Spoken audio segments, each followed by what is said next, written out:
Hi, madam. I'm Zhu, the group leader. So now we are going to present our COS30018 assignment. This project focuses on machine learning and deep learning, particularly using computer vision to address key challenges like out-of-stock detection and product management in retail.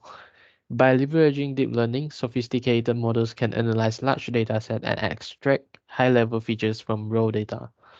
Additionally, our project places a significant emphasis on leveraging computer vision techniques, which enable machines to analyze and interpret visual information from images or videos.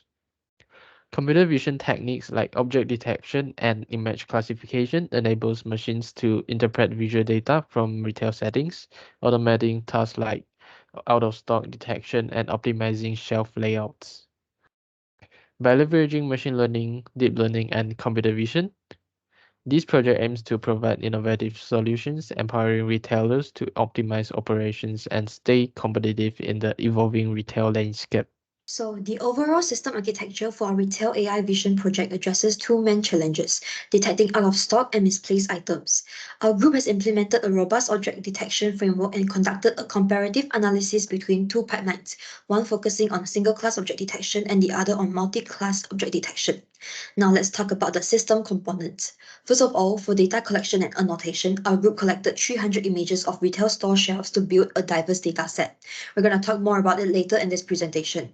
Then, data processing involves applying various data augmentation techniques to enhance our training dataset's diversity and improve our model's robustness. Regarding object detection models, we employ the SSD MobileNet V2 model, leveraging its feature map extraction and convolution filters for both classification and bounding box detection. This model is instrumental in training three distinct models tailored for our retail applications, which are out-of-stock detection, misplaced item identification, and multi-class classification. Moving on to model training, I'm going to talk about the training pipelines for all three models, starting with out-of-stock items model training.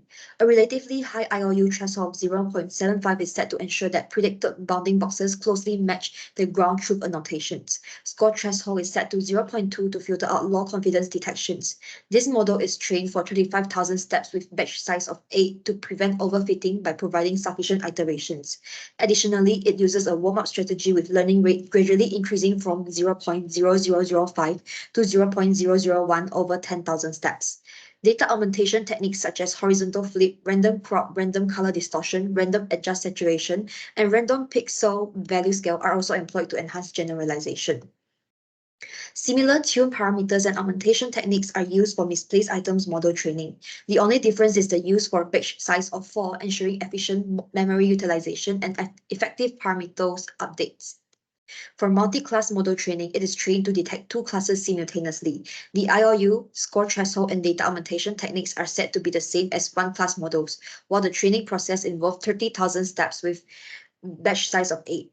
Besides, a relatively low learning rate of 0.001 was chosen to facilitate smooth and stable training. For evaluation, we use COCO detection metrics, including average precision and average recall, to assess model performance. Regarding our GUI, we build it with Python and Kinter, which allows users to upload images or video streams. We'll talk more about this later. Moving on to data collection and annotation, our group compiled datasets of 300 images sourced from online platforms and physical retail environments. Each team member contributed 75 photographs for varied retail scenarios. The data annotation process utilized Label Me tool for precise object detection and classification by annotating objects with accurate bounding boxes. During annotation, we categorize objects into out-of-stock and misplaced item. Our group defines specific criteria for identifying out-of-stock and misplaced item based on our understanding of these concepts in the context of retail operations. Establishing clear definitions can ensure dataset consistency for focused model training. Moving forward to data preparation, our group converted these annotations from JSON to XML format using a Python script for machine learning pipeline compatibility. Also, our team partitioned the dataset into separate training and testing sets, allocating 80% of the images for training and reserving the remaining 20% for testing to maintain precision and consistency throughout the training and assessment processes. Next, our team optimized our data processing pipeline by first converting the XML annotations to CSV format. Following this initial conversion, our dataset underwent further optimization by being transformed into TF record format, which is a crucial step in preparing the data for consumption by TensorFlow. By converting our dataset to TF record format, the compliances with TensorFlow's data loading procedures is guaranteed and a smooth integration into our machine learning pipeline is enabled. Besides, faster training and evaluation of our models are also made possible. Let's move on to talk about the implemented machine learning techniques. Firstly, in supervised learning for our project, we started by collecting annotated images of items on the shelf. Then we trained the model to map these inputs to output labels. A crucial aspect for this process is that the model reduces the loss function that measures the difference between ground truth annotations and predicted bounding boxes. Next is the deep learning evaluated using CNNs. Our object detection system uses SSD framework with mobile net v2, which is suitable for real-time application. CNN layers extract features from input to let the model learn and identify patterns. Then the subsequent layers accurately localize and classify the object. The post-processing techniques like non-maximum suppression refine predictions by eliminating redundant bounding boxes. Lastly, we use transfer learning by reapplying a pre-trained model on COCO dataset to capture the general knowledge. Then we fine-tune the model on our item on the shelf dataset. This process adapts the model to our data while retaining the foundational knowledge from COCO to reduce training time, enhance model performance, improve generalization, and lowering the need for extensive labeled data. And for this section, we will demonstrate how to use the GUI based on 3 scenarios. The first scenarios will be that the retail manager perform routine inventory checks to detect out-of-stock items. And for scenario 2 will be the store associate wants to ensure products are in the designated positions, which is to detect the misplaced items. And lastly, for the third scenarios will be the retail manager wants to identify both out-of-stock and misplaced items in a single scan. So now I'll be demonstrating our GUI. Before getting started, ensure that you are in the TF2PY39 environment. After that, you should activate the environment and navigate to the retail assignment directory. And then lastly, to run the GUI, just type in python GUI.py. Once the GUI is launched, you will see a window with a drop-down list to select the desired model and 2 buttons for uploading videos and images. Now I will demonstrate the multi-class model for video detection.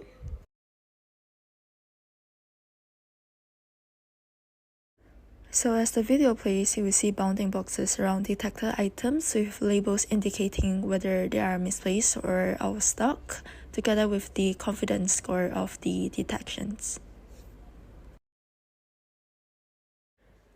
So here's another example of the detections made by the multi-class model. Now let's take a look at the detection made by the out-of-stock model. So as you can see, bounding boxes are surrounding the empty shelf spaces. And do also note that the model mistakenly identifies a lady wearing a black shirt as an out-of-stock item, showing how visual similarities can sometimes cause misidentifications. So here's another example of the predictions made by the out-of-stock model. And here we can see the predictions made by the misplaced model shown in green bounding boxes.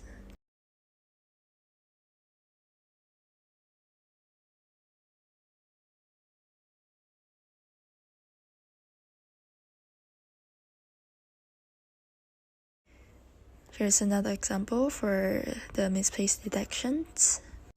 Now I'll run the detections made by the multi-class model for images. Alright, so here we can see the out-of-stock areas highlighted in red bounding boxes and the knockdown bottle highlighted in green bounding boxes. So here is the detections made by the out-of-stock model using the same image. And here are the detections made by the misplaced model. For the critical analysis, we use AP and AR as evaluation metrics. The misplaced item model shows a lower AP compared to AR, indicating a tendency for false positives. It achieves its highest AP of 0.249 at IRU 0.5 but struggles at IRU 0.75. The highest AR is 0.3 with max stats of 100 on large objects but struggles with max stats of 1 across all object sizes. The declining total loss and effective learning rate schedule suggests good training progress. unlike misplaced item model, the out-of-stock item model shows higher AP compared to AR, indicating a tendency for false negative. It achieves its highest AP of 0.537 at IOU 0.5 but struggles at IOU 0.75. The highest AR is 0.46 with max stats of 100 on large objects but struggles with small objects. The total loss consistently decreased during training, showing improved error minimization. The learning rate schedule initially rises for rapid convergence and then gradually decreases for final adjustment, enhancing overall detection performance. Comparing the models, the out-of-stock model outperforms the misplaced item models, likely due to clearer visual features and a larger batch size for faster convergence. Additionally, items at the back of the racks causes false negatives for misplaced items and false positives for out-of-stock items, affecting both precision and recall. In our evaluation, the model shows better performance in detecting out-of-stock items as compared to misplaced items.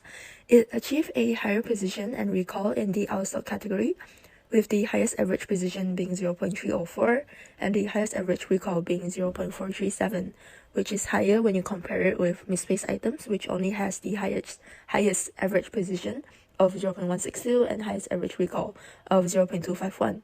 So this suggests that the multi-class model is much more effective in predicting out-of-stock items. In assessing the overall performance, the multi-class model achieved its highest average precision of 0.233 at IOU 0.5, but it drops to 0.043 at IOU 0.75. So this indicates that the model struggles with precision, especially at a higher IOU threshold. Conversely, the highest average recall of 0.344 is spotted for larger object detection, but it decreases to 0.106 when only one detection is allowed. So from the table, we can see that the model excels in recall but struggles with precision, which could potentially lead to false positive predictions being made. So here's the learning rate and the total loss graph of our multi-class model. The learning rate graph shows a rapid increase in learning rate followed by a gradual decay, whereas the total loss graph initially drops rapidly, but then it declines gradually, indicating that there is a progressive improvement and stabilization of the model over time. When comparing one-class models with multi-class models, one-class models, for example, like the out-of-stock model, they excel with their focus approach, enhancing the precision and recall by recognizing distinguishing features effectively. In contrast, multi-class model, they face complexity discerning multiple classes simultaneously, which could lead them to have lower precision and recall. Additionally, limited training time and complex decision boundaries could also be one of the factors to lower precision and lower recall for the multi-class. So overall, the specialized focus of one-class models allows the one-class model to perform better than multi-class models. Inventory management is a significant field in which object detection finds application. By capturing pictures of store shelves and applying the object detection model to identify out-of-stock items, the system does routine inventory checks. Store managers receive real-time warnings which cut down on the time and effort needed for manual inventory inspections, ensuring that popular products are constantly available and reducing the chance of stockouts. The object detection model is useful for loss prevention since it can identify misplaced items, which is important information for loss prevention plans. It improves general security of retail environment by minimizing shrinkage by promptly recognizing lost or possibly stored items and producing warnings when high-value items are found in areas where they shouldn't be. Improving the customer's experience is an additional useful use for the object detection system. Customers' shopping experience are enhanced by the system, which keeps the store well-stocked and orderly. To optimize store architecture and product placement depending on client preference and behaviors, it may also analyze foot traffic and product interactions, giving insights into customer behavior. For instance, if a particular item is consistently out of stock, it indicates that most customers find it to be their first choice. In addition, the system's scalability and adaptability to various retail contexts such as supermarkets and specialized shops enable its implementation across a chain of locations. This guarantees uniform operating efficacy and efficiency throughout all stores. So in summary, our retail AI vision project employs specialized models such as out-of-stock, misplaced item, and also multi-class in order to enhance inventory management and also customer experience. By using models like SST MobileNet V2, we optimize parameters and train the models for accuracy. So evaluations show that one-class models has better precision and recall as compared to multi-class model. Additionally, a Python GUI was also implemented to aid real-time predictions. These object detection models can help to improve inventory, loss prevention, and also layout optimization. So some future enhancements that can be considered includes dataset expansion, advanced models like YOLO-V4, and also refined training strategies to produce even greater efficiency and also accuracy.